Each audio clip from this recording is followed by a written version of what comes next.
Bom dia, boa tarde, boa noite. Hoje é 15 de maio de 2020. Vamos começar novamente aqui mais um diálogo de quarentena que a gente vem fazendo. E hoje estou recebendo para conversarmos duas pessoas muito especiais. Adriana Pereira de Souza. Adriana, ela é economista, doutora em políticas públicas, estratégias de desenvolvimento, é mestre em desenvolvimento regional e agronegócios, é docente do curso de Ciências Econômicas da UEG, economista na Saneago e conselheira do Corecon Goiás, né? Conselho Regional de Economia, 18ª Região. E também a Karine Ferreira, que é economista, é contadora, eu não sabia que ela era contadora, especialista em finanças e gestão de projetos, mestre em agronegócios, é docente há 17 anos e superintendente de planejamento. Gente, agradeço vocês por terem aceitado o convite. Tá? Querem falar alguma coisa? Eu que agradeço o convite, né, Veraldo?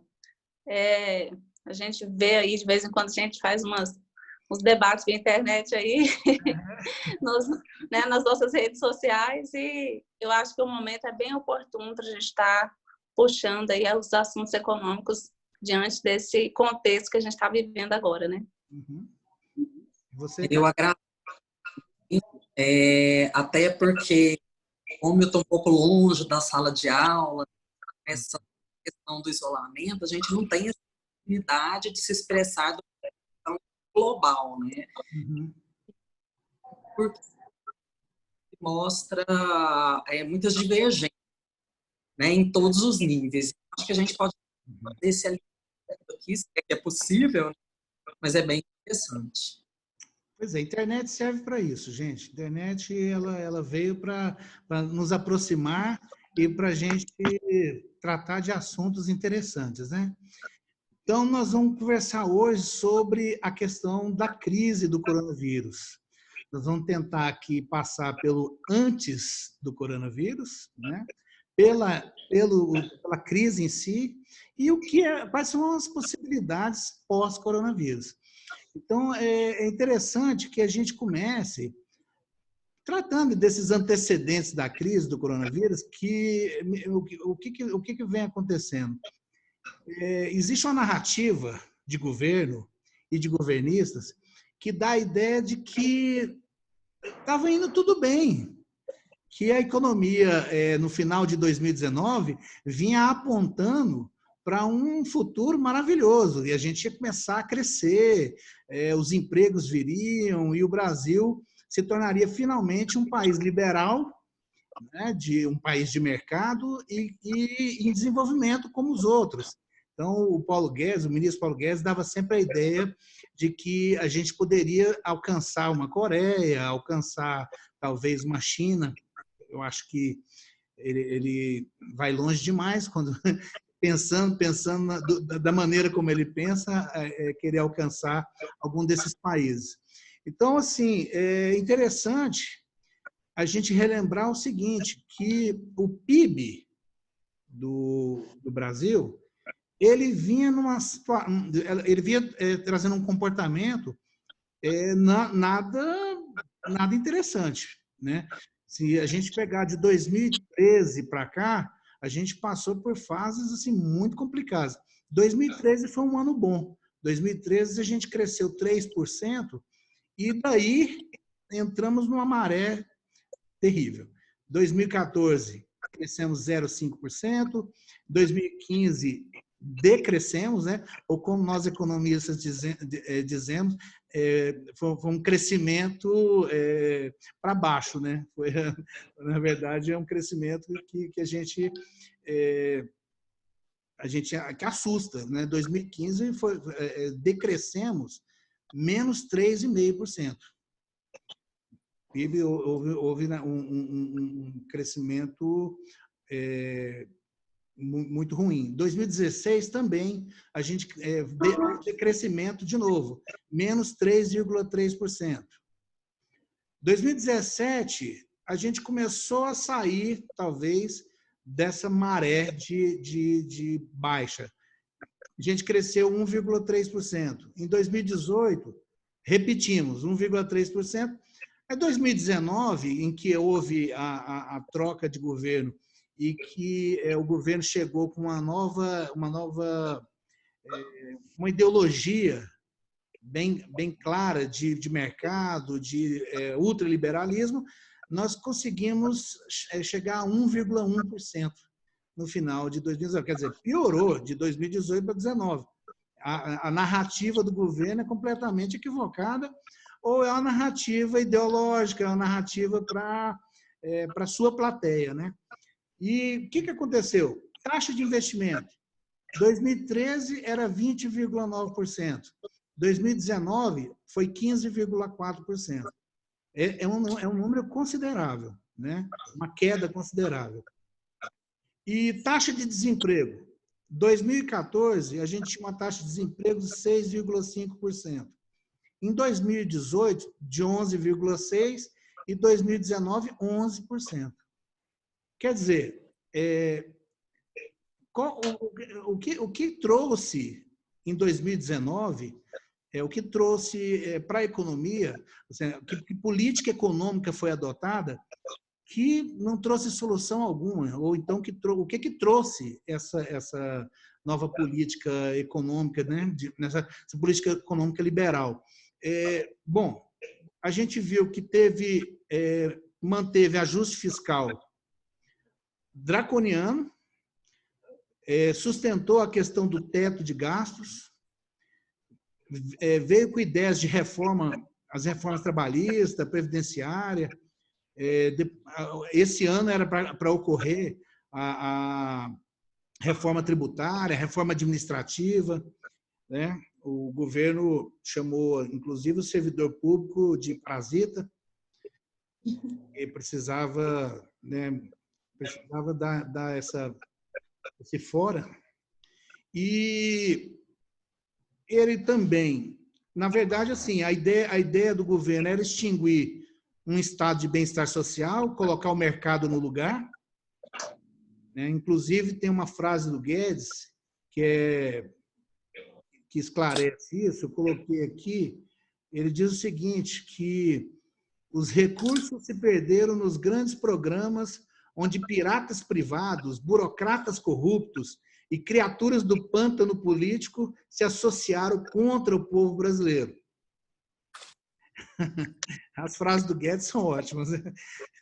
Ele outra coisa também que aconteceu o ano passado, que assim veio nesse pacote liberal, foi a diminuição da presença do BNDES, do Banco do Brasil, da Caixa Econômica. O Paulo Guedes, outra frase do Paulo Guedes: queremos despedalar.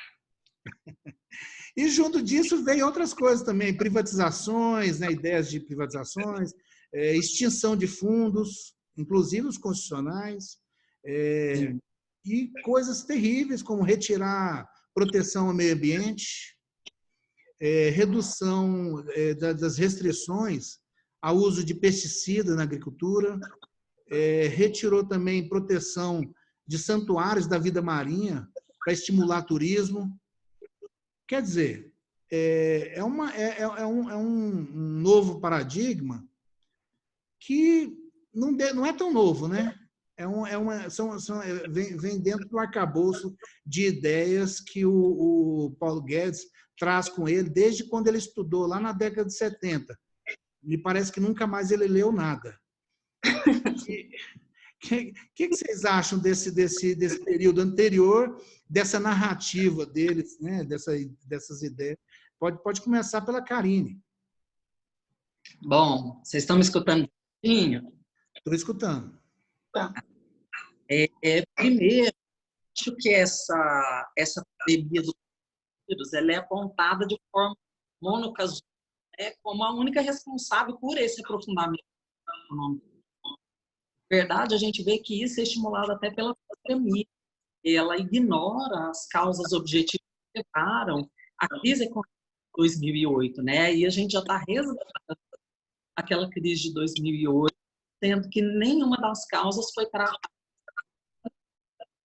né? Então, elas continuaram o aprofundamento nos últimos 12 anos. Isso, de certa forma, voltando ao que você falou e resgatando do Paulo Guedes, você esconder esse fracasso do neoliberalismo na promoção do bem social, né? Essa pandemia, ela agravou, lógico, a tendência produtiva mundial, ela apresentava sinais de envelhecimento, a gente sabe que isso não é atual. Para mim, ela só foi um estupim do que vinha acontecendo antes. Por quê? Porque a gente vive no mundo, de forma geral, desdobramento de contradições que são oriundas da crise capitalista. E a gente viu que isso também aconteceu em 2008, né? Que a gente teve aquela bolha imobiliária, colapso do sistema financeiro, que chegou até a de importantes, né? Então, ela se situava ali no aspecto financeiro. Então, com esse regime, com o esgotamento, na verdade, de acumulação os Estados Unidos, eles já estão tendo essa hegemonia deles afetada, né? Então, questionada. Há espaço para que outros blocos, países se mostrassem, né, esse cenário que foi o caso. E aí desencadeou aquela série de problemas, como a partir de março, né, de 2008, se não me engano, a guerra, né, entre China e os Estados Unidos, hoje, e é uma crise que ela não só no aspecto comercial, mas ela é arrastada para outras áreas também. E mais uma vez, reforçando a questão do liberalismo, né, das políticas, que a gente vê que como os Estados Unidos agiram, então, de certa forma, se mantém no mercado, e isso para mim é cada vez mais a crise, porque vai contra a globalização, esse crescimento mundial, né, do produto, e contra até o que diz o próprio governo, que é alinhado ao ideário de livre mercado, né? Então, para mim, existem 3 movimentos dentro de todo esse processo que são essenciais, eu até listei aqui, que, primeiro, é a busca por vantagens competitivas, a questão da corrida tecnológica, que a gente vê que resgata bem a questão das guerras mundiais, né? Essa guerra tecnológica, a questão da indústria 4.0, robótica, inteligência artificial, big data, né? A segunda é essa disputa entre a China e os Estados Unidos, que eu falei anteriormente, né? Que ela busca cada vez mais a acumulação de capital, que é o que está sendo questionado hoje, né? O modelo que está sendo questionado hoje, e reforça cada vez mais essas políticas protecionistas dos Estados Unidos.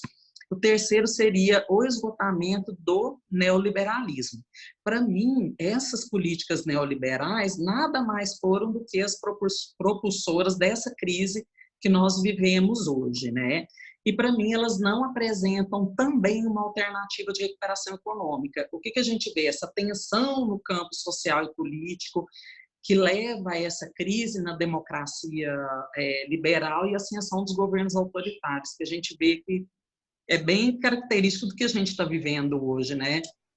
Então, é uma crise que ela vem se arrastando. E a economia global, ela já patinava antes da pandemia, né? Então, grandes países já apresentavam essa desaceleração do crescimento econômico. O Everaldo falou do PIB, né? A gente viu que tinha uma previsão de PIB entre 2,4% e 2,5% para 2019, 2020, dados do Banco Mundial. Os Estados Unidos, por exemplo, em 2019 fecharam em 2,3% e a previsão é de fechar 2020 com 1,8%, né? Que foi a menor taxa desde que o Trump assumiu em 2016. E a China, a mesma coisa, a previsão é de fechar em 5,9%, menor ainda do que a previsão do ano passado, que era de 6%, que para a China era muito baixa, né? E eu vou deixar a Adriana falar um pouquinho, tá, Adriana? Mas é basicamente isso. Para mim, é um reflexo do que vinha acontecendo desde 2008. Então, não tem novidade. Então, com esses neoliberais, o que fez foi o aprofundamento das causas. Adriana, bom, pelo que a Karine fala, existiu assim um processo internacional e um processo nacional. Quanto da crise brasileira ela é produto nacional, né?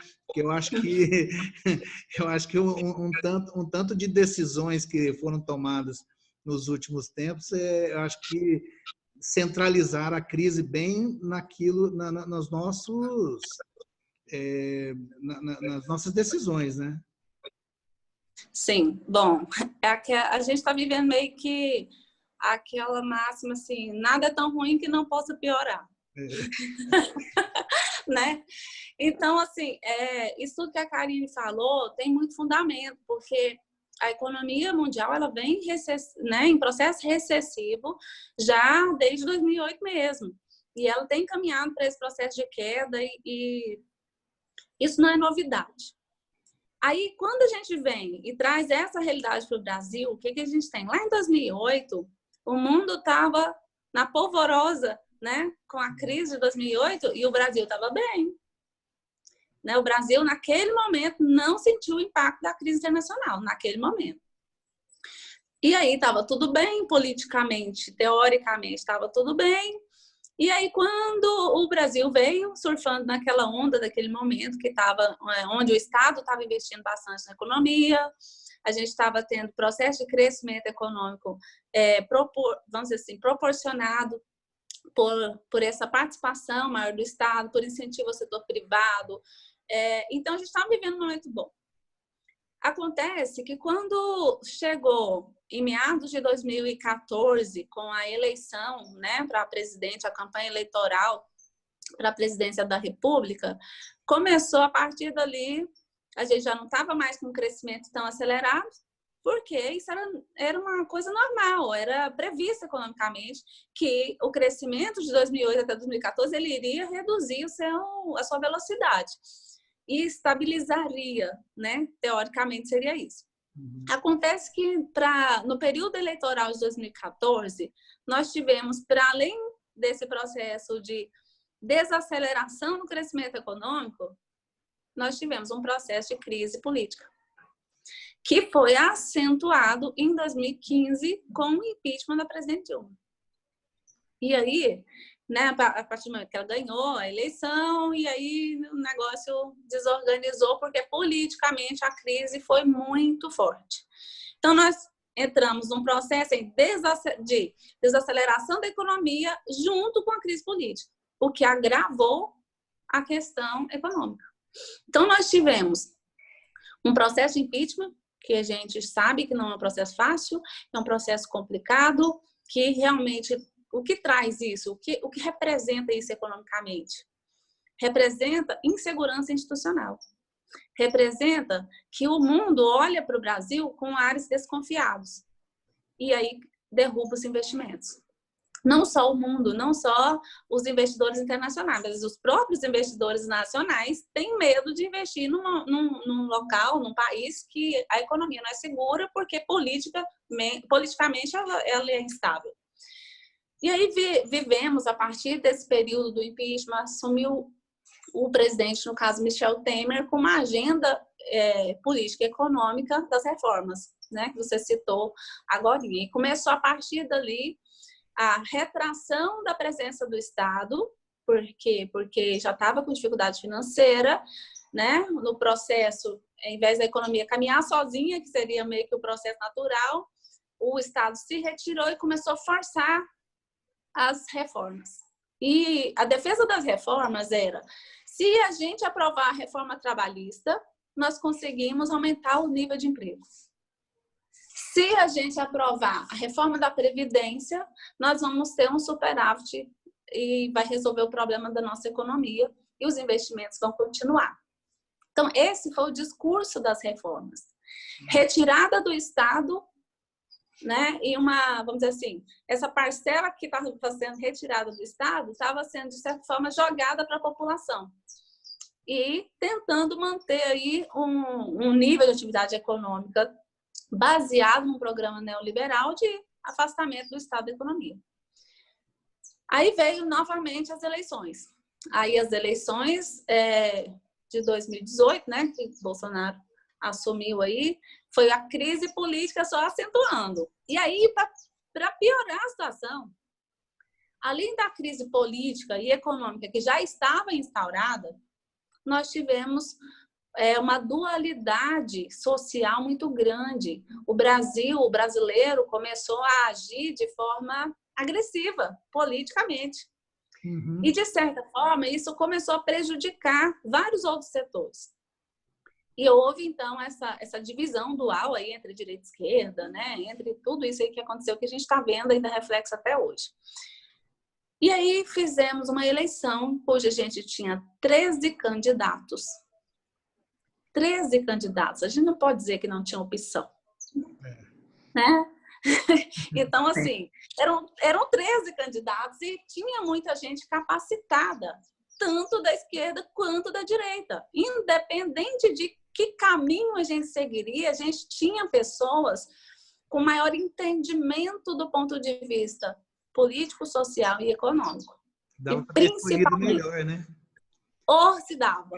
E principalmente institucional. A gente tinha, mesmo que fosse defendendo a instituição mercado, a gente tinha gente com mais capacidade, né, para poder ter assumido isso. Mas, por causa dessa dualidade social, dessa briga, vamos dizer assim, virou uma briga passional política.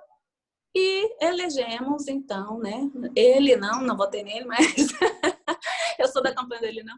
Mas elegemos o senhor Jair Messias Bolsonaro. Até então, o que era a previsão? Vamos esperar o que vai acontecer, porque tudo estava voltado na confiança de que existia um ministro da Economia que faria as mudanças necessárias para que a economia voltasse a caminhar. Mas só que, nesse momento, a economia mundial também já estava processo recessivo continuando, certo? E nós aqui à mercê disso. As políticas neoliberais, então, tomaram uma força maior. Por quê? Porque a linha, né, defendida pelo ministro Paulo Guedes é de uma intensa política neoliberal, com fortalecimento das reformas. Você citou aí mais cedo sobre a questão do teto dos gastos, que foi aprovada lá no governo Temer e foi mantida e foi, né, sustentada e até um pouco reforçada. E vamos dizer assim, as demais ações do governo Bolsonaro e do ministro Paulo Guedes foram direcionadas para fortalecer o setor privado. Essa era a intenção, certo? O discurso era esse.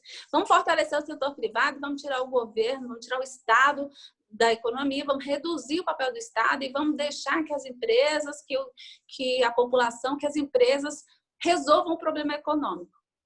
Mas olha, em relação à questão do teto do gasto, tem uma frase aqui do Paulo Guedes, ele dizia o seguinte, que o teto sem parede de sustentação cai. Temos que aprofundar as reformas que são as paredes. Exatamente. Mas aí, olha só que situação que a gente tinha. Vamos aprofundar as reformas, ok. Vamos lá para a reforma da Previdência. A reforma da Previdência foi o discurso da salvação da economia brasileira. Mas antes disso, a reforma trabalhista não gerou nenhum emprego. Não, então, vou voltar lá. Mas, assim, o discurso do Paulo Guedes, ele já tinha passado pela reforma, né? A reforma trabalhista, ele já meio que... ficou lá no Temer. Aí o Paulo Guedes pegou esse embalo e foi para a da Previdência. A reforma da Previdência é a solução da economia brasileira. Foi esse o discurso da reforma da Previdência. Toda reforma Tudo bem. Não é a salvação. E aí, só que esquecemos o seguinte, a economia, ela é interligada com tudo.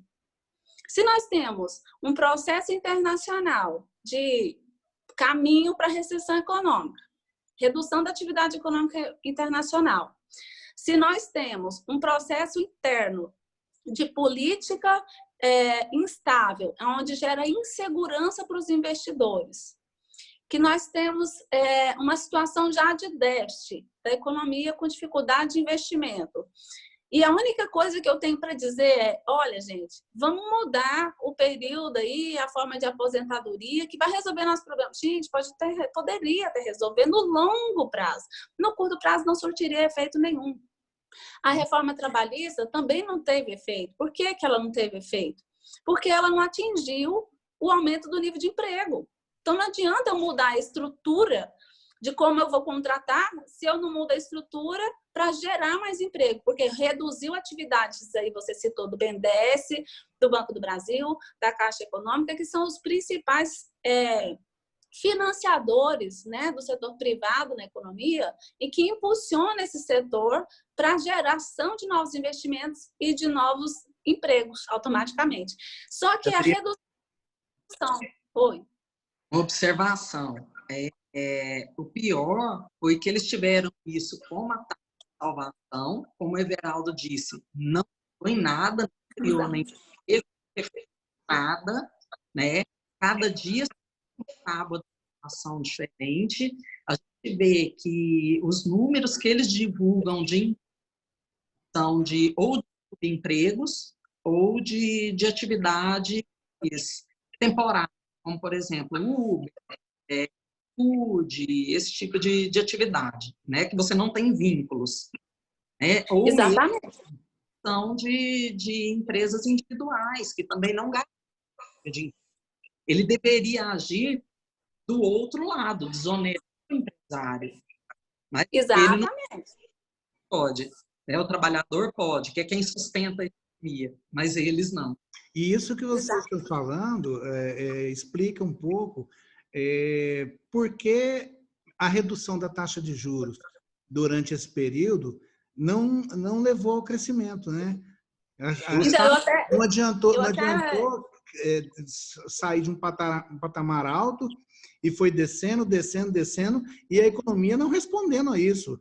Né? A economia simplesmente paralisada e ficando cada vez pior. Uma taxa, a gente, assim, pelo menos o que a gente entende de economia é que a taxa de juros baixa, ela deveria incentivar o mercado, né? E o mercado simplesmente não se sentiu nem um pouco estimulado a fazer novos investimentos. Então, eu até brinco com os meus alunos, né? Eu brinco com o pessoal da macroeconomia, é o seguinte, esse momento da economia brasileira merece muito estudo, porque, teoricamente, ele não é explicado. Teoricamente, basicamente, só com a teoria econômica não existe forma de explicar. Mas talvez também entre aí uma questão, a questão keynesiana da expectativa. Sim, sim, claro. Aí, sim. É ela que está determinando. Eu falo assim, né? Exato. Quando a gente vai para a teoria pura, que a gente tira as expectativas e vai só para o cálculo, só para a teoria pura ali, não tem como explicar porque a ideia é você derruba os juros, atrai os investimentos, né? E o que a gente estava vendo? Justamente o contrário, os juros caindo e investimentos também caindo. Investimentos, mas aí veio tudo isso que a gente está citando, né? Que a Karine citou, que você citou, redução da atividade econômica no geral pela insegurança. O governo está saindo, por que eu vou investir? O empresariado não está tendo, né, as empresas não estão tendo incentivos. Vários estados tiveram, inclusive Goiás, né, retirando benefícios fiscais. Uhum. O governo estadual retirando a possibilidade de investimentos para uma empresa conseguir financiamento nos últimos 3 anos, praticamente impossível. Então, assim, como que o empresário vai num país com uma situação dessa, tirar o dinheiro do próprio bolso, realizar novos investimentos sem ter segurança que ele vai ter o retorno dele? Ele não vai fazer. Então, não adianta eu baixar o juro lá no chão. O que eu faço com isso? Quando a economia derruba os juros, o start olha, gente, o juro está baixo, vem cá e investe. Acontece que, se eu olho para aquela realidade e verifico que está tudo incerto, eu não vou investir. Interessa se o juro é 0. Não interessa, vou jogar meu dinheiro fora. Por outro lado, investimento internacional, peraí, eu investia no Brasil antes, ganhava uma taxa de juros, um retorno altíssimo, e agora não tem retorno nenhum e economicamente e politicamente instável, eu também não vou investir, o dinheiro vai todo embora. E nisso a taxa de de câmbio, aí vem a defesa do Paulo Guedes, quando ele fala que a taxa de câmbio no Brasil tende a subir, tende mesmo, porque não tem incentivo para investir de nenhuma forma aqui, nem no mercado financeiro. Então, o negócio vai aumentar a taxa de câmbio. Aí tem o outro discurso do outro lado, aumentou a taxa de câmbio, então facilitou para o empresariado que está exportando. O exportador acha bom quando a taxa de câmbio fica alta, né? Porque ele vende mais. Mas a indústria não está preparada para exportar. Exatamente. Não só não está preparada, como também não tem para quem vender. Não. Porque o mundo está em processo de redução da atividade econômica. Então, está sendo... São ações inférteis, né? São ações inférteis. Eles deveriam, acho que economicamente essa equipe tem que parar, olhar para a realidade e verificar que as propostas e as políticas que estão sendo implementadas no âmbito macroeconômico não estão surtindo efeito necessário. Alguma coisa tem que ser feita de outra forma. Mas essa tem como o governo apelar das taxas de juros negativas, onde o governo brasileiro viu uma oportunidade para captar esses investimentos, né? Mas na forma das privatizações que você falou. Bom, ele não tem segurança para investir no mercado financeiro, fazer outros tipos de investimento, o que ele vai fazer? Vai correr para comprar setores que são garantidos, como é o exemplo do setor de saneamento, e a gente vê tudo que está acontecendo. Entregar algo que é essencial para a população, a troco de banana, simplesmente para manter uma política que, para mim, é fadada ao fracasso e que tem somente um viés econômico e zero viés social. O que o Guedes, me parece que ele... Assim, a base de decisão do Guedes é muito mais ideológica do que voltada para a realidade, né? Então, esse pessoal, o que eles fizeram? Quando eles vieram para o governo, a ideia, por exemplo, de ter objetivos claros, foi embora. E substituir esses objetivos por uma questão somente de incentivos. Vamos dizer, para quê? Para substituir um estado de bem-estar por um estado liberal. Um estado onde mercado é que vai resolver as coisas. Ainda bem que isso não foi também, não deu muito certo, né? Eu acho que se a gente tivesse entrado na crise do coronavírus precisando do mercado dar resposta, a gente estava bem mal, né? Quer dizer, bem a gente não está, mas não estaria muito pior, né? Pior. Ainda tem um detalhe, né? A gente estava com uma defesa assim, dos liberais, o seguinte, eu ouvia muito isso. Nossa, olha só, a Bolsa de Valores nunca teve tanto movimento. Nunca alcançou tantos pontos, nunca isso, nunca aquilo. Aí eu ouvia muito esse discurso. E eu olhava, a pergunta porque eu voltava era, e isso está refletindo no setor produtivo? Está gerando aumento de produção? Está gerando emprego? Não, é só especulação. Não está tendo retornos. Quando isso não acontece, o dinheiro está saindo do setor produtivo, indo para o setor virtual, não está gerando riqueza de verdade. Está gerando um giro monetário que não está se transformando em melhoria da qualidade de vida, não está se transformando em geração de emprego, em aumento do nível de renda da população. Isso não adianta nada. Né? Só enriquece os ricos e empobrece ainda mais os pobres. Então, economicamente, não é nem um discurso, vamos dizer assim, de esquerda-direita, não é olhar a realidade, porque quem precisa de trabalho, quem precisa gerar renda, não é só quem é de esquerda, nem só quem é de direita, é todo mundo. Se você defende um discurso onde só o mercado financeiro é que gera a riqueza, e o mercado real? O que acontece com ele? Então, esse modelo não está certo. Esse modelo, ele está deficitário. Não é ruim que a Bolsa de Valores esteja bem, é até ótimo, mas desde que isso se reflita na parte real da economia, na produção, no investimento, na criação de emprego e renda. É que, na verdade, a gente teve um problema de desemprego, assim, uma taxa de desemprego altíssima. Nós tivemos também uma redução nos rendimentos. A renda média, ela decresceu. Sim.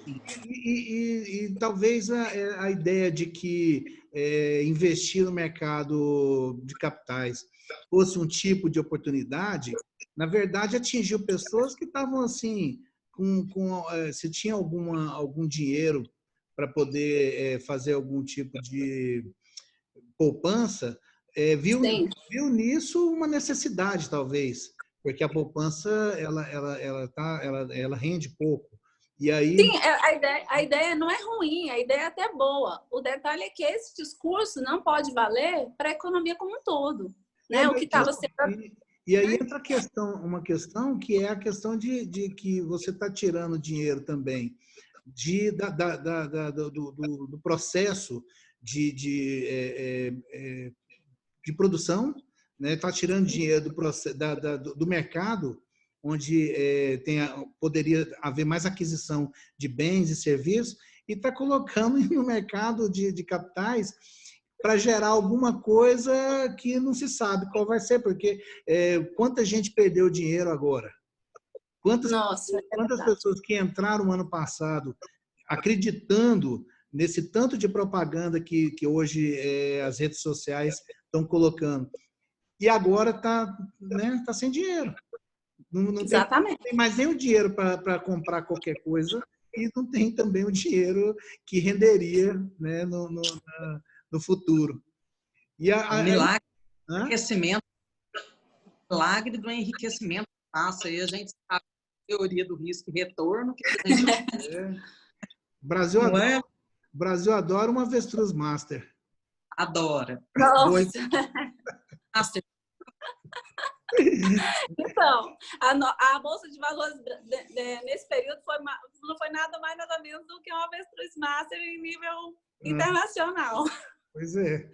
Gente, vamos entrar então agora na crise do coronavírus, propriamente. O Guedes, ele é uma pessoa... assim, eu fico pensando, o que passa na cabeça do Guedes? Ele é uma pessoa que parou de estudar na década de 70 e todo o conhecimento econômico dele é aquilo que ele aprendeu lá atrás. Aí ele simplesmente não tem capacidade de entender o mundo e dar soluções para os grandes problemas que chegam e que não estão na cartilha dele. Né? Ele não entende o que ele mesmo diz. Não, e assim, eu acho que ele pensa de uma forma tão assim atrasada, no sentido de todos os discursos econômicos que surgiram desde o início, talvez, do século passado até agora. Ele simplesmente a capacidade dele intelectual está restrita ao que ele aprendeu ali com Milton Friedman. Né? O que ele aprendeu com Milton Friedman é o que ele traz até hoje. No dia 13 de março, o coronavírus estava chegando e a gente estava começando a ficar meio apavorado com aquilo, ninguém sabia bem como a gente seria atingido, mas do cargo de quem ocupa o Ministério da Economia ter uma antevisão das coisas, ter um conhecimento maior, se munir de várias informações para poder trazer uma solução que realmente caiba no problema, né? A solução ela precisa ser ligada ao problema. Paulo Guedes, no dia 13 de março, disse o seguinte, abre aspas, é até engraçado, se promovermos as reformas, veja bem, um tsunami está chegando, né, e ele pensa em reformas. Se promovermos as reformas, abriremos espaço para um ataque direto ao coronavírus. Com 3 bilhões, 4 bilhões ou 5 bilhões de reais, a gente aniquila o coronavírus. Porque já existe bastante verba na saúde, o que precisaríamos seria um extra. Mas sem espaço fiscal não dá. Neste ano, com o coronavírus, vai ser ainda mais difícil crescer 1%, se não fizermos as reformas. Ele acreditava num crescimento de até 2% esse ano. Mas naquele momento em que assim, o mundo inteiro já sabia que isso era impossível de acontecer. Né? Ele acreditava. Cara, então, assim, como como é que faz? Né? O que vocês pensam em relação a isso? Assim, será que a gente vai encontrar solução a partir disso? Para mim, com essa cabeça dele, esse discurso inflexível, a gente não vai chegar em lugar nenhum, sinceramente. Né? Até outros governos que eram até mais inflexíveis do que os nossos, mudaram um pouco os seus discursos e estão conseguindo um equilíbrio, um meio termo. Né? Esses pacotes lançou aí dos 150 bilhões em 3 meses, a redução da taxa de juros, como a gente já falou, liberação de crédito para empresas, para capital de giro, estímulo financeiro do Banco Central para elevar a liquidez, né, num volume, inclusive, bem maior do que, 3 vezes maior do que a gente tinha anteriormente. Para mim, nada mais são do que remanejamento orçamentário. Então, a gente não tem nada concreto. A gente não teve injeção de novos recursos, a gente só tirou de outros setores que são igualmente prioritários para poder descobrir um santo para cobrir o outro. Né? Então, eu não vi nada de efetivo que ele fizesse. A única coisa que ele mantém, né, rígido no discurso dele é a necessidade de acabar com o que é público, acabar com a empresa pública, esvaziar o Estado para que tudo se resolva. Então, como você disse aí das reformas, né?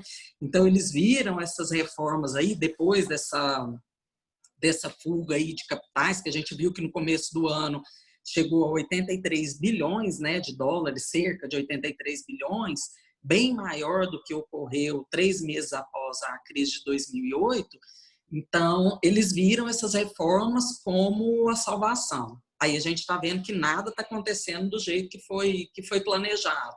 Karine, mas então, é meio absurdo.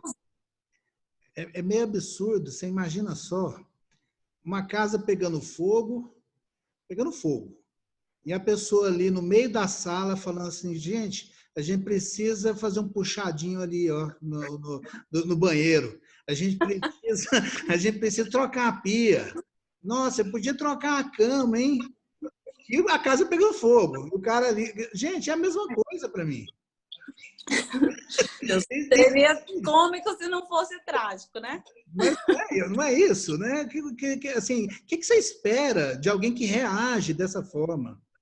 Né? E, então, apesar de tudo, participando de um governo que também é todo assim. Então... É exatamente.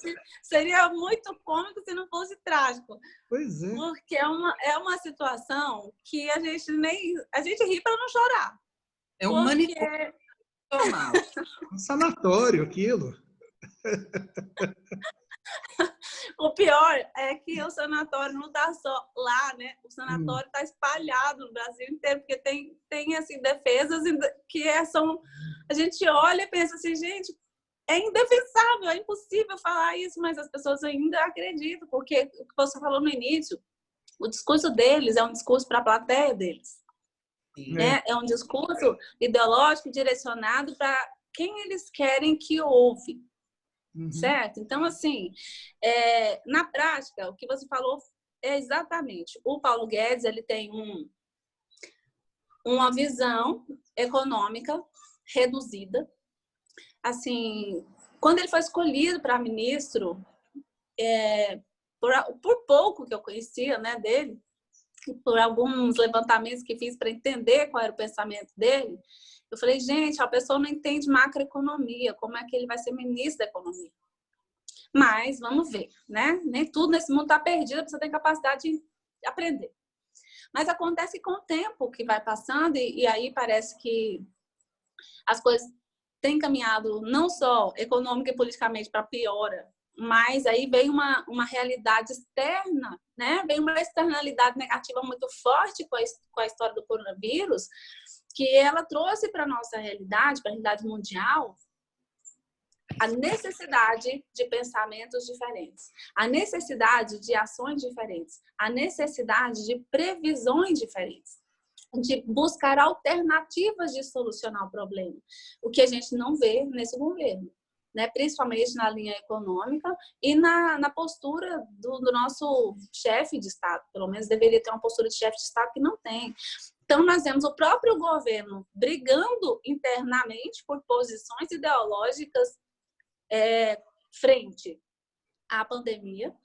A gente vê discursos absurdos de dizer, sim, que o coronavírus é um inimigo político, parece. A sensação que eu tenho... Foi criado pela China.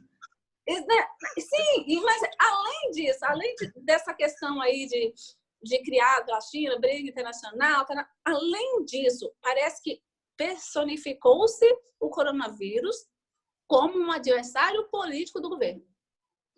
É uma coisa surreal do ponto de vista de qualquer ser humano que compreenda a realidade. Aí a gente entra na polêmica, que é a polêmica mais absurda, que assim, não tem sentido nenhum.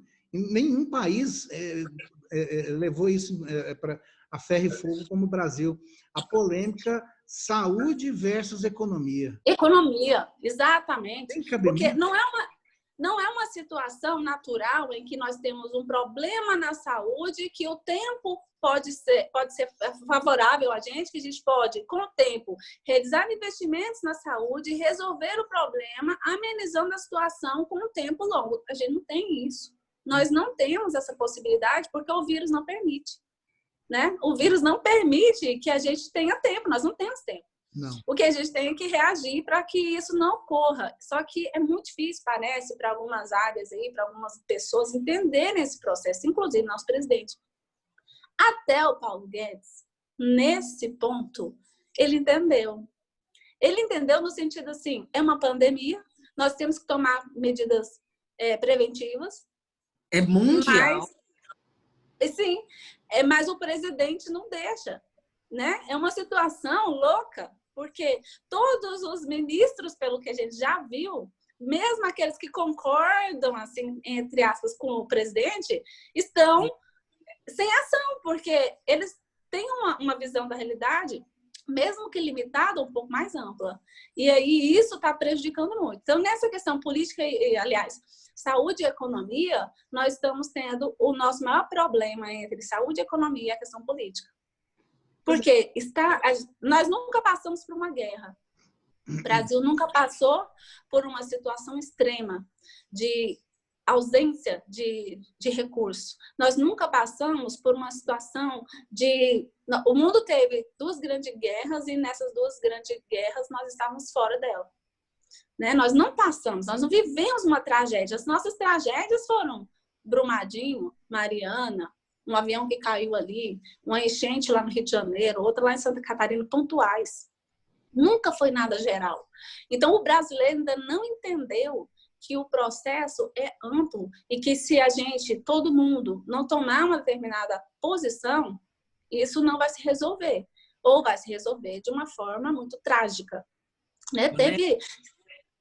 É que essa oposição entre vida e economia, ela é conceitualmente equivocada e na prática, porque você não encontra nem soluções para os problemas econômicos e nem soluções para a saúde. Exatamente.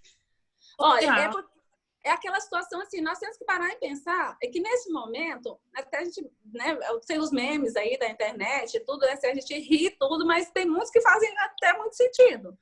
Se você não preserva as vidas, como é que você vai preservar a economia?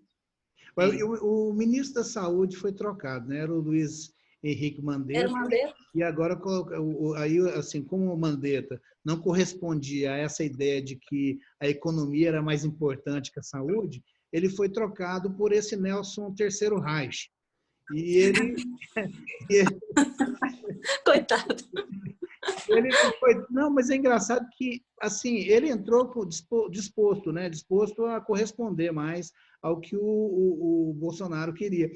Mas a situação, a realidade impõe. Ele já entendeu que não tem jeito. Ele já entendeu. Ele não consegue mais, nem ele, que é uma figura, né, sinistra. Você já viu também, ele é meio aquele que é aquela figura sinistra, ele já entendeu que a economia não dá. Ela não vai corresponder ao que o Bolsonaro quer. Porque o Bolsonaro quer que as pessoas vão trabalhar, ele quer que as empresas voltem a funcionar.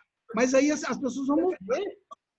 Exatamente. Tá doente. Ninguém está entendendo isso. Não, vai ficar Assim, doente. A empresa vai parar porque não tem ninguém trabalhando, está todo mundo doente. Eles não entendem que o problema não é a gente ser vacinado, porque invariavelmente um dia a gente terá. O problema é todos de uma vez.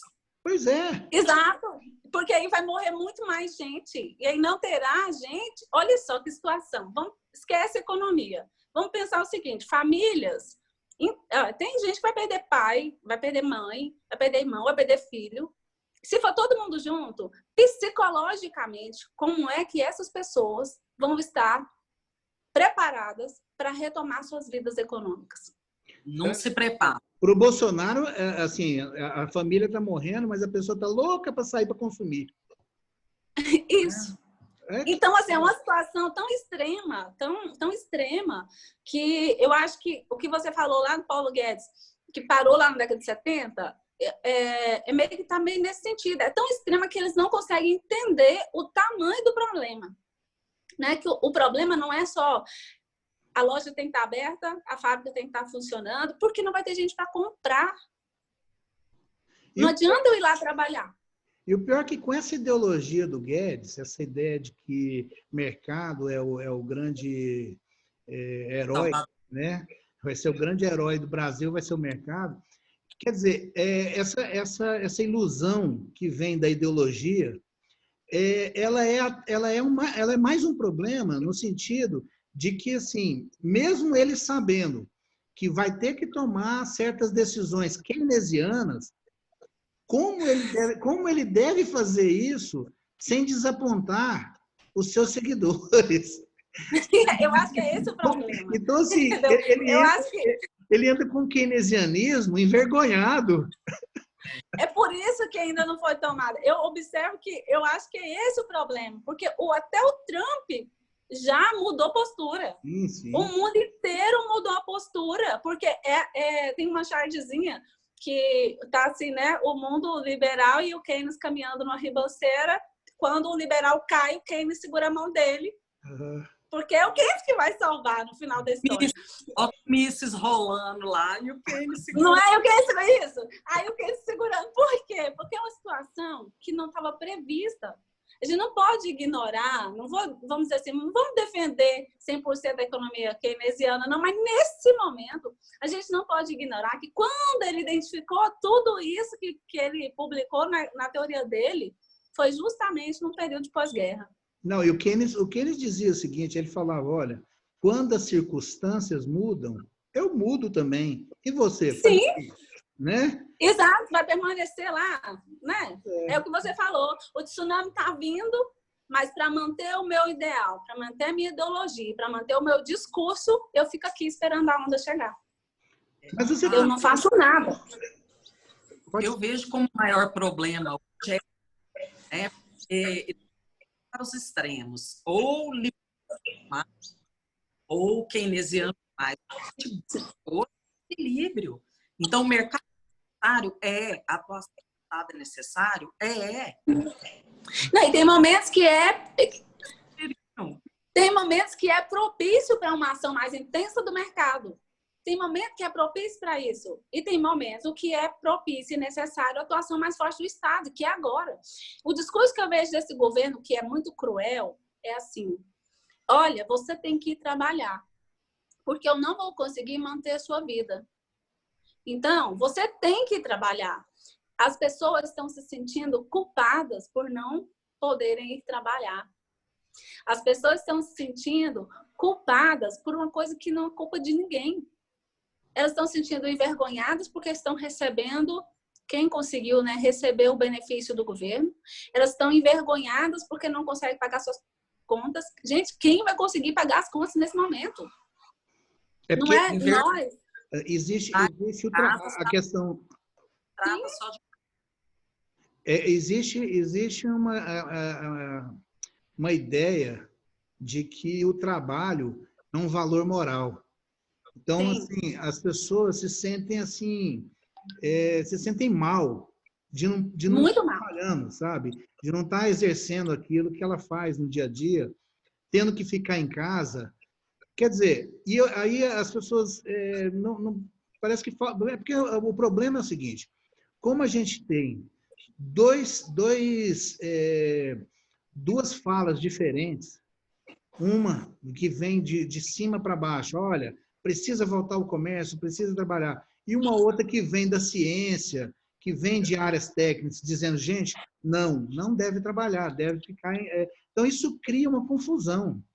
E aí, esses valores que as pessoas têm, especialmente essa questão do valor do trabalho como um valor moral, atinge a pessoa.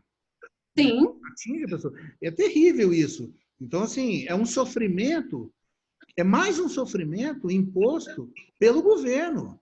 Pelo governo, aos exatamente. Sabe? Aos indivíduos. Porque o que a gente necessitava nesse momento, eu observo assim, por pior que esteja a situação, era que o governo tivesse uma única fala, que fosse uníssono no sentido, vamos fazer assim. Olha, nós estamos passando por isso, mas não só a gente. Mas a gente precisaria de um líder, né? A gente precisaria de um chefe de Estado, de um líder que tomasse posição e não ficasse brigando, criando pecuinha política num momento de crise de saúde internacional. Olha só, uma crise de saúde mundial. E a pessoa fica preocupada em tirar o cara da Polícia Federal do Rio de Janeiro. Entendeu? Está preocupada. Lula está solto. Está preocupada em não apresentar o seu exame lá de coronavírus. Está preocupado em bater de frente e não aceitar que ninguém fala do ministro que não concordou com ele. Gente, isso é muito picuinha, pelo amor de Deus, para o momento que a gente está vivendo. Sendo que esse pacote aí todo, esse pacote gigantesco que foi lançado pelo governo, ele não apresentou nenhuma ruptura nesse paradigma que tinha sido adotado. Mantém tendo esses gatilhos aí para o espaço fiscal, para a efetivação de políticas contracíclicas, né? E eles querem atuar somente no curto prazo, sendo que essas políticas exigem médio e longo prazo, como todo governo que a gente viu até hoje, né? Então, eles são... O efeito ele tem que acontecer dentro do meu governo. Então, tudo que eles fizeram não rompeu em nada esse paradigma econômico que a gente vive agora.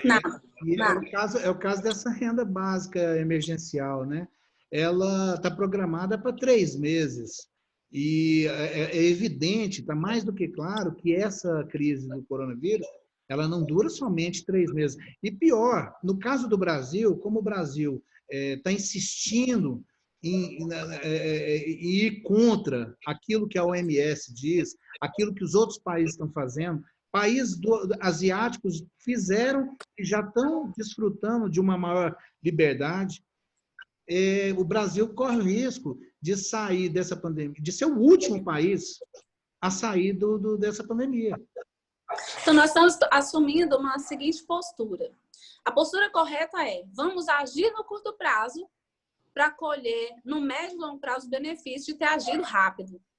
A gente está fazendo o inverso. Vamos agir lentamente, estendendo ações muito devagar e deixando o povo se contaminar no tempo para poder ter quando vai ter esse retorno. Porque aí o negócio não para. Igual você falou, a gente provavelmente vamos ser o último. Não, o último país a sair. O governo é louco, né? Assim, você escuta gente falar no governo, inclusive o Bolsonaro, dizer o seguinte, não, 70% da população tem que pegar o coronavírus. Agora, veja bem uma fala dessa. Quer dizer, ele pode ser que pegue, mas não pode pegar tudo também. Ele quer que 150 milhões de brasileiros peguem o coronavírus. E outra, nossa taxa de mortalidade está sendo uma das maiores do mundo. Não, por essa taxa de mortalidade e esse 70% pegando esse coronavírus, a gente vai ter o quê? 20 milhões de mortos? Do jeito que está indo, né? Pelo amor de Deus. Olha que absurdo isso, né? Então, assim... Não, e assim, o discurso vocês... Aí eu vejo muito isso, né, nas redes sociais. O povo vai ver que foi enganado, gente, mais de 13 milhões de mortos, aliás, 13 mil mortos até agora. E foi enganado com o quê? Foi enganado por quem? Não existe ninguém querendo enganar ninguém. Até agora, a única pessoa que eu vejo querendo enganar todo mundo dizendo que está tudo bem é o Bolsonaro. Porque não tem como se enganar com uma doença que está levando tanta gente em tão pouco prazo. Aí tem, não, mas a gripe tal matou mais, isso aqui matou mais, sei o que matou mais, assassinato mata mais. Mata, mas pode ser evitado. Mata, mas é ao longo do tempo. Não é tudo na mesma hora. Porque o coronavírus... E outra, aí pensa assim... rápido, né? E outra, e pensa assim, ó, pegou o coronavírus, foi para o hospital, lotou os hospitais, o problema é de quem está com coronavírus. Não, e quem precisa de um transplante?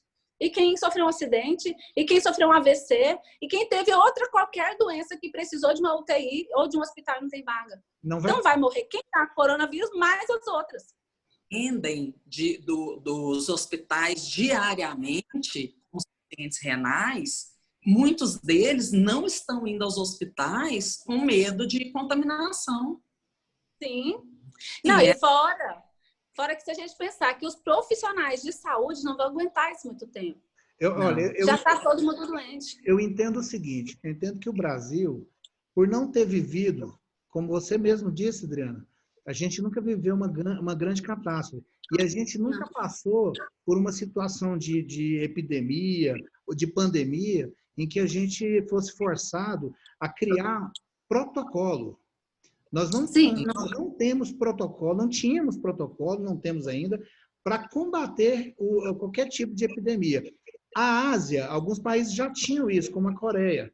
Então, a Coreia, quando surgiu a pandemia... Ela teve o SARS, né? O SARS foi forte. Eles existiam um protocolo para reagir àquilo, então nós não tínhamos. Mas aí que está. Isso, mesmo a gente não tendo esse protocolo, isso não leva a gente a dizer que assim, o Bolsonaro agiu de alguma forma correta por não haver protocolo. Na verdade, assim, no começo, a confusão, né? A ideia de que, assim, isso aí, o que é isso, né? Será que vai ser uma gripezinha mesmo? Será que vai ser um resfriadinho mesmo? Mas essa confusão, ela não pode persistir. Ela tinha que ela poderia ser algo de uma semana, né? Algo de uma semana, assim, olha, aí se mune das informações e reage. Mas muda, né? Como o Bolsonaro fez? Ele permaneceu com a mesma ideia fixa. Ele permaneceu com a mesma ideia. Olha, não, a gente precisa voltar a trabalhar, não existe nada aí de perigo, não. Quer dizer, o Bolsonaro corre o risco de ser processado por genocídio. Sim. Ele tomou essas decisões e manteve essa decisão, mesmo depois que os outros países mostraram que não era uma solução deixar as pessoas serem contaminadas, ele pode ser condenado depois do genocídio. Pô, já morreu, se morreram 13 mil, até o final de junho, julho, quantas pessoas vão ter morrido? Já tem projeção para 90 mil pessoas. Sim. Você não quer exigir demais uma atitude dele, considerando que ele não se preocupa com problemas recorrentes, igual a gente tem deslizamentos, favelas, uma série de outras coisas. Eu acho que ele, por só, é muito preocupado com essas questões. Ele pensa ali no umbigo dele, na família, né, como dizem, na política. Isso basta. Quem acredita nele, ele está satisfeito com isso e não enxerga isso. Né? Então, eu acho que ele, assim, essa tem nos problemas que são aqui. Sabe, esse é um agravante, o fato dele ter essa postura, porque as pessoas que acreditam nele replicam isso nos seus locais. E replicam de forma muito mais intensa do que ele. Não, criminosa. O Brasil está passando um surto de loucura também, né? Sim, aí lembra lá no começo, quando eu falei sobre a dualidade social, da briga. Então, assim, a briga política entre direita e esquerda está virando uma situação gravíssima de crime, porque as pessoas estão defendendo isso, a postura do presidente nas suas localidades de uma forma muito intensa de agredir. Aí, quando a pessoa se sente mal por não estar indo trabalhar, isso é agravado porque o vizinho, o colega, o primo, o irmão, o tio, está falando na cabeça dele que ele é um à toa, que ele está fugindo do trabalho, que ele é aquilo por causa do coronavírus. Então, assim, isso nas localidades pontuais, isso é muito grave. E isso faz com que as pessoas não respeitem o isolamento social e piora a situação. Às vezes a pessoa até pensa, nossa, é muito perigoso, mas a questão moral, né, ela fala mais alto. Até alguém da família morrer por causa disso. Não, e a gente tem um presidente especialista, né? Especialista em alguma área da medicina, talvez um infectologista, né? Que ele receita cloroquina para as pessoas. Cloroquina. Não, isso. Eu não sei, porque eu não sou da área da medicina. Não, mas ele deve ser, porque ele receita. Ele deve ser, mas assim, já saíram estudos falando que teve gente que morreu porque tomou cloroquina, porque o remédio agrava outras doenças, né, de forma acentuada, e tem que ter cuidado. Exatamente. Não, imagina como a gente vai lembrar dessa época, hein? Lembrar da Regina Duarte falando que morte, falando que morrer não é problema, não. Meu Deus. Ó, vou falar assim, se o cloroquina fizer efeito de verdade pro resto da vida, eu tô imune ao coronavírus. Eu tive malária quando criança e tomei cloroquina. Tomou cloroquina. Então, no discurso do Bolsonaro, eu posso fazer o que eu quiser, que eu já tô curada, né, imune ao coronavírus. Só que não sou doida. Então, é uma coisa assim muito, muito louca quando a gente vê essas defesas. E assim, mas ao mesmo tempo, a gente vê muita coisa boa aparecendo, né? Do lado da ciência, do lado de valorização. A gente vê várias coisas. Necessidade de valorização da saúde, necessidade de valorização do ensino e da formação, pelo amor de Deus, que a próxima geração seja mais instruída, né? Necessidade de amor ao próximo. Não, a necessidade de resolver a questão das desigualdades. Exatamente, a necessidade, isso. Aí a gente parte para um outro patamar de necessidade, aí esse ponto econômico, que isso eu acho que deve ser a lição econômica mais bem aprendida por todo mundo, tanto para o empresário quanto para nós como indivíduos. Faça reservas. Faça suas reservas financeiras. Situações imprevistas acontecem. Então, a gente brasileiro não tem perfil de poupador. Não. O japonês, né? Mas a renda também não é suficiente. A renda não permite. Exatamente. Mas não é só o cidadão. O empresário, ele não faz poupança, ele não faz reserva financeira para aguentar 6 meses de crise econômica. Não. Ele não faz reserva financeira para... Adriana, com esses R$6 aí do governo, o que o povo estava fazendo? Comprando churrasco. Ampliando a contaminação do coronavírus. Não, pior do que isso. Gente, tem uns 15 dias. Eu vi um cara comprando em Bitcoin. Assim, eu saí, né? Tem uns 15 dias, no final de semana, eu saí e fui na fazenda. Fui sozinha e voltei. E aí, eu passei em 3 cidades na minha volta.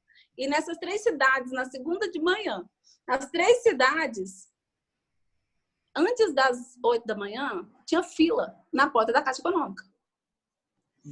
Aquele montoeiro de gente. Ah, eu vi isso em Goiânia. Gente, eu falei, em 3 lugares diferentes, eu fiquei assustada. Eu falei, meu Deus, o que está acontecendo? Receita Federal aqui do lado. Sim. Tá dobrando a esquina a fila. Tem gente dormindo. Eu fui em Anápolis nesses dias, né, de manhã, levar minha tia, buscar minha tia, porque ela não pode andar de ônibus. Aí ela tem que aguar as plantas dela, né, na casa dela. Eu fui levar e voltar, e fui levar e depois busquei. Ela falando sobre a Caixa Econômica, sobre tudo, o supermercado perto da casa dela. Então, assim, é uma situação que as pessoas não estão ligando. Ontem uma pessoa falou comigo assim, as pessoas estão voltando à vida normal porque estão se acostumando com a situação.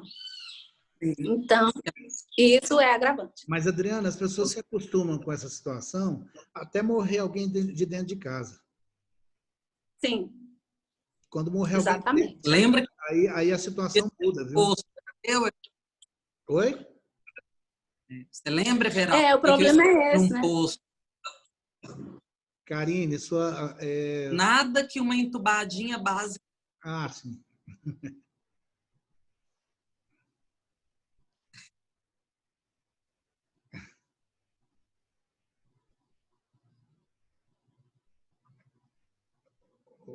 Adriana, seu som. O som, Adriana.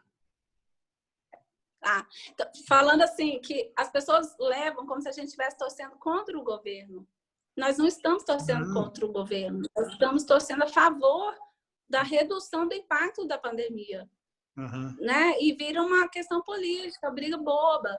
E o que é importante está sendo deixado de lado. Eu vejo esse o discurso do governo. Ele arruma tudo. É uma pessoa que conseguiu criar crise política dentro de uma crise de pandemia, junto com a crise econômica. Sim. Então, o que é isso? Crise social. O Brasil é diferente, né? O Brasil é diferente dos outros países. O Brasil é pior, né? Porque a gente tem uma crise sanitária. Quer dizer, todos os países têm uma crise sanitária e uma crise econômica. O Brasil tem uma sanitária, econômica e política. E política, tudo junto. Tudo junto. Então, batemos o recorde mundial de crise. Recorde de crise. Numa hora que não deveria ter, né? Não pode. Exatamente. Então, assim, é difícil não falar mal do governo nesse momento, né? É difícil quem tem um pouquinho de razão. E, assim, por mais que a gente quisesse que tudo desse certo, a gente está vendo que não está dando. Esse é o nosso problema. Nós temos uma situação em que as pessoas estão sendo contra o benefício que o governo está dando, que não é nada. E acham assim, não, porque eu quero ir trabalhar, que é a questão moral do trabalho. E, por outro lado, acha que o governo não tem obrigação de fazer isso, quando ele tem. Sim. Ele tem a obrigação de fazer isso em momentos de necessidade. As pessoas se sentem culpadas por estar aceitando isso. Aliás, né? Não, a culpa é minha. O que eu percebo nesse governo, e na verdade eu percebo muito em vários governos, não foi só nesse, os governos anteriores todos são assim, e parece que o Estado é uma apropriação daqueles que estão no poder. Então, o que se pensa é o seguinte, ou se pensa em utilizar o Estado em função de um interesse que seja de esquerda ou que seja de direita, ou então se pensa no Estado como uma instituição que deve ser defendida como se fosse uma empresa. Então, o que acontece é que esse governo vem com a história de que, ora, a gente precisa assegurar as condições financeiras do Estado, quando, na verdade, o Estado é quem? O Estado é todo mundo. O Estado somos todos nós.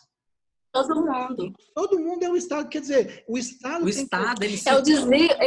precisa existir em função das pessoas do país. Hã?